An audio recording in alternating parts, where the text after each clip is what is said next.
ဘဝကြီးကတကယ်ကိုပြင်းဖို့ကောင်းလိုက်တာ Alex ကအေးခဲနေတဲ့ရာသီဥတုကိုခံနိုင်ဖို့ထင်းခုန်ရင်စိတ်ထဲမှာဒီလိုတွေးလိုက်တယ် Alex ဟာအီဆယ်ကိုင်းတွေနဲ့ဂိမ်းတွေကိုအမြဲဆွဲလန်းနှစ်သက်နေတဲ့လူငယ်တစ်ယောက်ပါသူ့ရဲ့အိမ်မက်ကတော့တနေ့နေ့မှာတည်ဆုံးပြီးမော်ပညာတွေအံ့ဖွယ်စွမ်းအားတွေနဲ့ပြည့်နှက်နေတဲ့ကဘာတစ်ခုစီမှာပြန်လည်မွေးဖွားနိုင်ဖို့ပါပဲဘာကြောင့်လဲဆိုတော့ပတ်စံမရှိတငယ်ချင်းမရှိတဲ့သူ့လိုလူတစ်ယောက်အတွက်ဘဝကြီးဟာအလွန်ကိုပြင်းရဖို့ကောင်းလို့နေခဲ့လို့ပါဒါပေမဲ့တနေ့မှာတော့သူအလုပ်လုပ်နေတဲ့လေယာမှာပြောင်းစီတွေအပြည့်ဖြည့်ထားတဲ့သူလောင်ယုံနဲ့ပြုတ်ကျသွားပြီးအသက်ရှူချက်ကတည်ဆုံးသွားခဲ့ပါတယ်တည်ဆုံးပုံကနေကွေးပြီးနာကျင်လုံးပေမဲ့သူ့စိတ်ထဲမှာတော့တခြားကဘာကိုကူးပြောင်းနိုင်တော့မလားဆိုတဲ့မျှော်လင့်ချက်ကြောင့်အတော်လေးစိတ်လှုပ်ရှားနေခဲ့တဲ့ကံကောင်းစွာနဲ့ပဲသူတကယ်ပဲတခြားကဘာကိုရောက်သွားခဲ့တယ်ဒါပေမဲ့ကန်ဆိုးတာကသူထင်ထားသလိုမော်ပညာကဘာနန်းတွင်းခေတ်ကဘာဒန်ဂျင်တွေမွန်းစတားတွေရှိတဲ့နေရာမှာမဟုတ်ခဲ့ဘူးသူရောက်လာတဲ့နေရာကတော့နင်းတွေနဲ့ဖုံးလွှမ်းနေတဲ့တောင်ထိပ်တစ်ခုပဲဖြစ်နေခဲ့တယ်သူ့ပတ်ဝန်းကျင်မှာမြင်ရတာဆိုလို့တစ်လုံးအိမ်ငယ်လေးတစ်လုံးနင်းတွေနဲ့တစ်ပင်တွေပဲရှိနေခဲ့တယ်အစောပိုင်းရက်တွေမှာတော့သူဟာအရန်စိတ်လှုပ်ရှားနေခဲ့တယ်ခဏနေရင်မော်ဆရာကြီးပဲပေါ်လာမလားလူပိုလေးပမဲဆရာတယောက်နဲ့ပဲတွေ့မလားဒါမှမဟုတ်ငကားကြီးတစ်ကောင်နဲ့တောင်ဆုံရမလားဆိုပြီးစိတ်ကူးရင်နေခဲ့တယ်ဒါပေမဲ့ဘာမှဖြစ်မလာခဲ့ဘူးဒီနေ့ဆိုရင် Alex ဟာလူတစ်ယောက်မှမတွေ့ရတဲ့ဒီတောင်ပေါ်မှာတလားတိတိရှိပါပြီအဲ့ဒီအထီးကျန်မှုကသူ့ကိုရှူသွတ်သွားစေလူနီးပါးဖြစ်နေခဲ့တယ်ရုံသားကိုပြင်ဆင်ပြီးစားဖို့လုပ်နေတော့နောက်ဆုံးတော့သူ့ဘဝမှာသူအကြားချင်ဆုံးအရာတစ်ခုကြားလိုက်ရတယ် AI download ပြီးဆုံးပါပြီကနဦးလုပ်ငန်းစဉ်များစတင်နေပါသည် ဒီစာသားတွေကိုမြင်လိုက်တာနဲ့ Alex မျက်လုံးပြူသွားခဲ့တယ်နောက်ဆုံးတော့ရောက်လာပြီဒီလိုနေ့မျိုးကိုငါဘလောက်တောင်စောင့်ခဲ့ရလဲတိလားသူဟာပျော်လွန်းလို့အော်ဟစ်ရင်းကခုန်နေတော့တယ်နောက်ဆုံးတော့သူလဲ AI တခုရရှိလာခဲ့ပြီ AI စတင်အသုံးပြုနိုင်ပါပြီမိတ်ဆက်ချက်အခြားကဘာသို့ကူးပြောင်းလာသူများအတွက်စမ်းသပ်ဆဲ AI တစ်ခုကိုအသုံးပြုရန်တင့်အားရွေးချယ်လိုက်ပါသည် AI ၏အမည်ကိုမသတ်မှတ်ရသေးတော့လဲအသုံးပြုသူသည်လှုပ်ဆောင်ချက်အားလုံးကိုအပြည့်အဝအသုံးပြုနိုင်ပါသည်လှုပ်ဆောင်ချက်များအသုံးပြုသူသည် game point များကိုအသုံးပြုကာ game သစ်များကိုဖန်တီးနိုင်မည်ဖြစ်သည် game ကစားသူတိုင်း game အတွင်းမှရရှိသည့်အထူးစုများကိုလက်တွေ့ဘဝတွင်ထုတ်ယူအသုံးပြုနိုင်မည်ဖြစ်သည်အသုံးပြုသူဖန်တီးသည့် game များသည် AI မှပံ့ပိုးပေးသောဖန်တီးရေး platform ပေါ်တွင်သာတည်ဆောက်ရမည်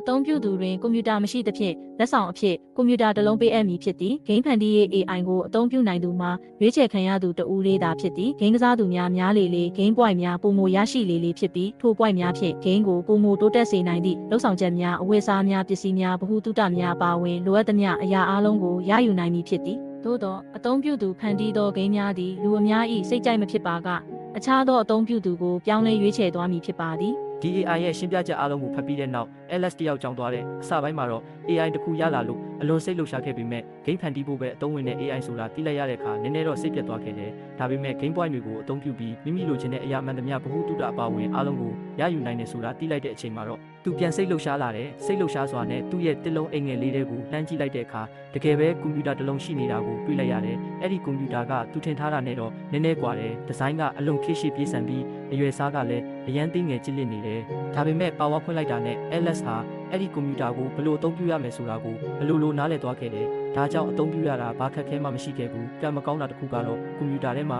program 3ခုပဲရှိတယ်။ game ဖန်တီးရေး game ချက်လက် game follower ကွန်ပျူတာထဲတစ်စက်မကြံမှွေရှာကြည့်ပေမဲ့အဲ့ဒီ3ခုအပြင်ဘာ program မှမရှိခဲ့ဘူး။အင်တာနက်လည်းသုံးလို့မရဘူး။ဒါကြောင့်သူနည်းနည်းတော့စိတ်ပြတ်သွားခဲ့တယ်။အရင်ဘဝတုန်းကလေယာမှာအလုပ်လုပ်နေရင်တော့အင်တာနက်ကိုအမြဲသုံးနေကြဖြစ်တာမို့အခုလိုမသုံးရတော့တာကြောင့်နည်းနည်းတော့အနေခက်နေခဲ့တယ်။ဒါပေမဲ့ဒီတောင်ပေါ်မှာအင်တာနက်နဲ့အဆက်အသွယ်ပြတ်တာရက်ပေါင်း30တောင်ကျော်လာပြီဖြစ်လို့အခုတော့တိတ်ပြီးမခံစားရတော့ဘူး Alex ဟာ game ဖန်တီးရေးဆိုတဲ့ program ကိုနှိပ်လိုက်တယ်ညီတိ game မျိုးစားကိုဖန်တီးလိုပါတလေအခြေခံ RPG game point 9000အဆင့်မြင့် RPG game point 9000 A3 လုံး RPG game point 5သိန်းအခြေခံစွန့်စားခန်း game point 1000အဆင့်မြင့်စွန့်စားခန်း game point 1000 A3 လုံးစွန့်စားခန်း game point 3သိန်းအခြေခံတနက်ပစ်ကိန်း game point 900အဆင့်မြင့်တနက်ပစ်ကိန်း game point 9000 A3 လုံးတနက်ပစ်ကိန်း game point 9000ဂိမ်းမျိုးစားပေါင်းများစွာဟာကွန်ပျူတာစခရင်ပေါ်မှာတန်းစီပေါ်လာခဲ့တယ်။အမျိုးအစားတစ်ခုချင်းစီမှာလည်းအဆင့်လိုက်လှုပ်ဆောင်နိုင်စွမ်းတွေကွာခြားနေတယ်။ဥပမာအခြေခံတနက်ပစ်ဂိမ်းဆိုရင်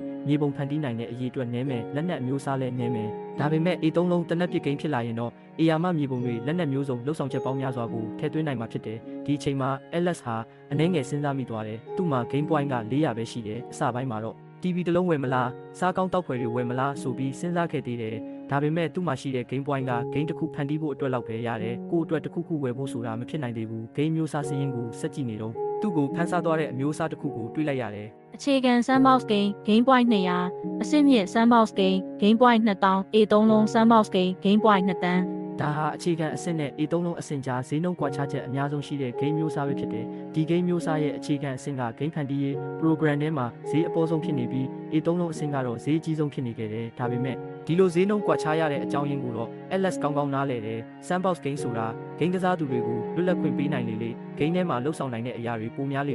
အဲ့ဒါကြောင့်ဖန်တီးရတဲ့ကုန်ကျစရိတ်လည်းပိုမြင့်လာတာပဲ။ဒီ game ရဲ့ဈေးနှုန်းကိုမြင်လိုက်တာနဲ့ဒါဟာသူပထမဆုံးဖန်တီးမဲ့ game ဆိုတာချက်ချင်းဆုံးဖြတ်လိုက်တယ်။တစ်ချက်ကဈေးပေါ်တယ်။နောက်တစ်ချက်ကတော့သူဘယ်လို game မျိုးဖန်တီးရမယ်ဆိုတာကိုအရင်ကတည်းကစိတ်ထဲမှာအဖြေရှိနေပြီးသားဖြစ်လို့ပဲအစပိုင်းမှာဖန်တီးရမခက်ခဲဘူး။ရှုပ်ထွေးတဲ့စနစ်တွေမလိုဘူး။ဒါပေမဲ့အလွန်ရိုးရှင်းနေပေမဲ့လည်းနေ့တိုင်းကစားသမားတန်းပေါင်းများစွာကိုဆွဲဆောင်နိုင်တဲ့ game တစ်ခု Sandbox game ကိုရွေးချယ်လိုက်တာနဲ့သူ့ game point ဟာ400ကနေ200အထိချက်ချင်းပြောကျသွားခဲ့တယ်။ဒါပေမဲ့ဒီ game ကိုသာအောင်မြင်အောင်ဖန်တီးနိုင်မယ်ဆိုရင်အနာဂတ်မှာဒီထက်အစပေါင်းများစွာ game point တွေပြန်ရလာမယ်ဆိုတာသူယုံကြည်ထားတယ်။ကမ္ဘာတစ်ခုလုံးကိုတုံ့လုံးစေခဲ့တဲ့ game လူကြီးကနေကလေးထိအားလုံးရဲ့နှလုံးသားကိုဖန်ဆားနိုင်ခဲ့တဲ့ game Minecraft game ဖန်တီးရေး AI ကိုအသုံးပြုရတာ LS ထင်ထားတာထက်အများကြီးပိုလွယ်ကူနေခဲ့တယ်။အစပိုင်းမှာတော့သူ့ဘဝတစ်လျှောက် game ဖန်တီးနည်းကိုတစ်ခါမှမလေ့လာဘူးတဲ့အတွက်အတော်လေးစိုးရိမ်နေခဲ့တယ်။အထူးသဖြင့် programming ဆိုတာကိုတော့မသိဘူးခဲ့ဘူး။ဒါပေမဲ့ AI ပေးထားတဲ့ကွန်ပျူတာကိုသုံးကြည့်လိုက်တဲ့အခါအရာအလုံးကသူထင်ထားတာထက်အများကြီးပိုရိုးရှင်းနေခဲ့တယ်။ဥပမာ item တစ်ခုကိုဘလို့အလုပ်လုပ်စေချင်တယ်ဆိုတာ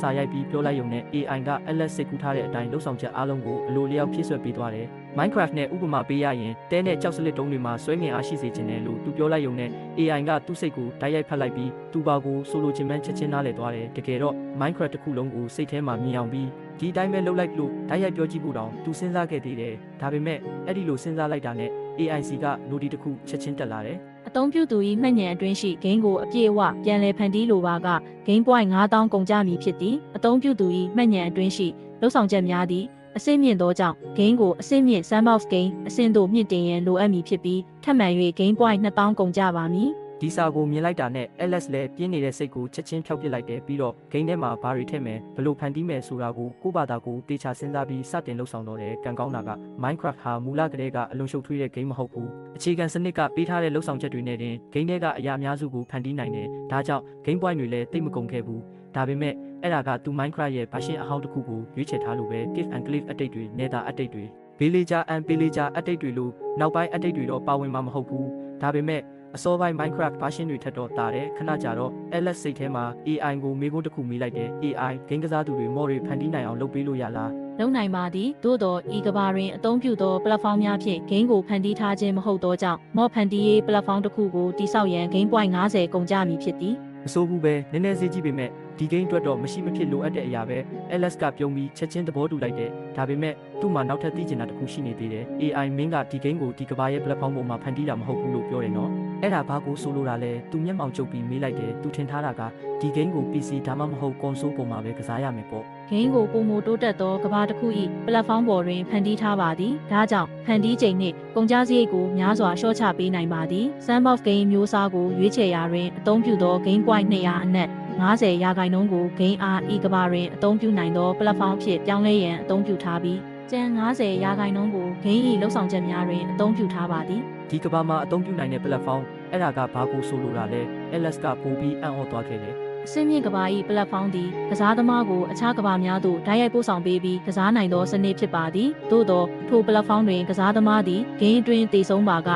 လက်တွေ့ဘဝတွင်လည်းတည်ဆုံးမည်ဖြစ်သည်ထို့ကြောင့်ကစားသမား၏အသိစိတ်ကိုသာဂိမ်းကဘာသို့ပို့ဆောင်ပြီးတည်ဆုံးပါကမူလကဘာသို့လုံခြုံစွာပြန်လည်ပို့ဆောင်နိုင်သောလုံခြုံရေးစနစ်ကိုထပ်မံထည့်သွင်းထားပါသည်ဒီစာသားကိုဖတ်ပြီးတဲ့အချိန်မှာ LS ရဲ့တကူလုံးမှာစက်တီးတွေထသွားခဲ့တယ်သူထင်ထားတာကသူဖန်တီးနေတာတာမန်ကွန်ပျူတာဂိမ်းတစ်ခုပဲပေါ့ဒါပေမဲ့တကယ်တမ်းတော့လူတွေကိုတခြားကဘာစီပို့ပေးနိုင်တဲ့စနစ်တစ်ခုကိုဖန်တီးနေတာဖြစ်နေခဲ့တယ်ဒီလုံခြုံရေးစနစ်တာမရှိခဲ့ရင်သူ့ဂိမ်းကိုကစားတဲ့သူတိုင်းဂိမ်းထဲမှာတည်သွားတာနဲ့တကယ်တည်သွားနိုင်တာပေါ့ကံကောင်းတာကဒီလုံခြုံရေးစနစ်ရှိနေလို့သူလည်းစိတ်သက်သာရာရသွားခဲ့တယ်အချိန်ကြာလာတာနဲ့အမျှ Minecraft ကိုကိုယ်တိုင်ဝင်ကစားရမယ့်အတွေ့အကြုံကိုတောင်စိတ်ကူးရင်ပြီးစိတ်လှုပ်ရှားလာခဲ့တယ်အရင်ဘဝတုန်းကလူတွေ Minecraft ကို VR နဲ့ကစားတဲ့ဗီဒီယိုတွေကို LS ကြည့်ဘူးတယ်ဒါပေမဲ့ကစားဘူးတဲ့သူအများစုကတော့သဘောမကျခဲ့ကြဘူးခန်းစားချက်ကထူးဆန်းလုံးနဲ့ movie နေရာကျဉ်းကျက်တယ်လို့ခန်းစားရတယ်လို့ပြောကြတယ်ကျွမ်းကျင်ပညာရှင်တချို့ကတော့ကွန်ပျူတာတွေရဲ့စွမ်းဆောင်ရည်ကန့်သက်ချက်ကြောင့်လို့ရှင်းပြခဲ့ကြတယ်ဒါပေမဲ့ AI ပြောထားတယ်လို့ဆိုရင်ဒီလိုကန့်သက်ချက်တွေကိုစိတ်ပူစရာမလိုတော့ဘူး Minecraft ကဘာကိုတကယ်အပြင်ကဘာတစ်ခုလိုအပြည့်အဝခန်းစားနိုင်မှာပဲဒီအတွေ့အကြောင့် LS ဟာ game ကိုပို့ပြီးအရေးသွေးမြင့်အောင်ဖန်တီးဖို့စိတ်အားထက်သန်လာခဲ့တယ် ဂိမ်းထဲကအလင်းအမှောင်တွေကိုပိုပြီးတဘာဝကျစေဖို့သူဟာ game point 50ကိုထပ်သုံးပြီးရှီတာဘက်တစ်ခုကိုထည့်သွင်းလိုက်တယ်တခြားကဘာတွေကိုဝင်ရောက်နေပြီဆိုမှနေကအလင်းမိန်နေမဲ့ရေမျက်နှာပြင်မှာအလင်းမပြန်ဘူးဆိုရင်လုံးဝတဘာဝမဆန်ဘူးလေရှီတာဘက်ထည့်ပြီးတဲ့နောက် graphic တွေကအံ့ဩစရာကောင်းလောက်အောင်လှပသွားခဲ့တယ်ဒါပေမဲ့ပြဿနာတစ်ခုတော့ပေါ်လာခဲ့တယ်ဂိမ်းကိုဆက်ဖန်တီးနေရင်တချို့အသေးစိတ်ချက်တွေကိုမိနေတယ်လို့ခန်းစားလာရတယ်အခုဘာလို့ရမလဲအဲ့လက်ဆိုရင်တကြီးရေရွတ်လိုက်တယ် Minecraft ကိုသူနှစ်ပေါင်းများစွာကစားခဲ့ပူတယ်ဒါပေမဲ့ကစားပူတာနဲ့အသေးစိတ်တိုင်းကိုအလို့ရနေတာနဲ့မတူဘူးလေအတုံးတုံးချင်းစီမောတကောင်ချင်းစီအိုင်တန်တစ်ခုချင်းစီကိုအကုန်လုံးမှတ်မိနေဖို့ဆိုတာမလွယ်ဘူးအဲ့ဒီအချိန်မှာပဲသူ့မှာ game point တရားကျန်နေသေးတာကိုသတိရသွားတယ် AI game တစ်ခုရဲ့အသေးစိတ်အချက်လက်အားလုံးကိုပြန်မှတ်မိနိုင်တဲ့နည်းလမ်းရှိလားလို့သူချက်ချင်းမေးလိုက်တယ်အသုံးပြုသူသည် game point 50ဖြင့်မှတ်ဉဏ်ကတ်စုတစ်လုံးကိုဝယ်ယူနိုင်ပါသည်ထိုကတ်စုသည်အသုံးပြုသူသိကျင်သောအကြောင်းအရာနှင့်ပတ်သက်သည့်မှတ်ဉဏ်အားလုံးကို24နာရီကြာပြန်လည်အမှတ်ရစေမည်ဖြစ်သည်24နာရီကျော်သွားပါကအသုံးပြုသူကထိုအကြောင်းအရာကိုထပ်မံမလေ့လာလျင်မှတ်ဉဏ်သည်တဖြည်းဖြည်းမှေးမှိန်သွားမည်ဖြစ်သည်သို့သောအသုံးပြုသူကအာယုံစိုက်ပြီးပြန်လည်စဉ်းစားပါကပြန်လည်အမှတ်ရနိုင်မည်ဖြစ်တော်လဲရခင်လောက်လွယ်ကူမည်မဟုတ်ပါမှတ်ချက်အကြောင်းအရာတစ်ခုတည်းအပေါ်မှတ်ဉဏ်ကတ်စုများကိုအကြိမ်ကြိမ်အသုံးပြုပါကထိုမှတ်ဉဏ်သည်ထာဝရမှတ်ဉဏ်အဖြစ်ပြောင်းလဲသွားနိုင်ပါသည်ဒီစာကိုဖတ်ပြီးတဲ့အချိန်မှာ LS ရဲ့မျက်နှာပေါ်မှာကျဉ်းတဲ့အပြုံးတစ်ခုပေါ်လာခဲ့တယ်။မှတ်ဉဏ်ကတ်စုဝယ်ပြီးရင်တော့သူ့မှာ game point 50ကျန်ဦးမှာပဲတစ်စက္ကန့်တောင်မစင်စားတော့ပဲမှတ်ဉဏ်ကတ်စုကိုချက်ချင်းဝယ်လိုက်တယ်ပြီးတော့မျိုးချလိုက်တဲ့စက္ကန့်အနည်းငယ်အတွင်းမှာပဲမရေမတွက်နိုင်တဲ့မှတ်ဉဏ်တွေဟာသူ့အုံနောက်ထဲကိုအရှိန်ဟုန်နဲ့စီးဝင်လာခဲ့တယ်။အစပိုင်းမှာတော့ခေါင်းထဲနဲ့ကြိုက်တယ်လို့ခံစားရတယ်။ဒါပေမဲ့အချိန်ကြာလာတာနဲ့အမျှအဲ့ဒီခံစားချက်ကတဖြည်းဖြည်းလျော့နေသွားခဲ့တယ်။နောက်ဆုံးမှာတော့ Minecraft နဲ့ပတ်သက်တဲ့အသေးစိတ်အချက်လက်တိုင်းဟာသူ့စိတ်ထဲမှာကြည်လင်ပြတ်သားစွာပေါ်လာခဲ့တယ်။အဲ့ဒီနောက် LS ဟာအချိန်မဖြုံးတော့ပဲ Minecraft ကိုဆက်လက်ဖန်တီးတယ်။တညထဲမှာပဲ Minecraft ကိုအပြီးတက်နိုင်ဖို့သူခိုင်မာဆုံးဖြတ်ချက်ချလိုက်တယ်။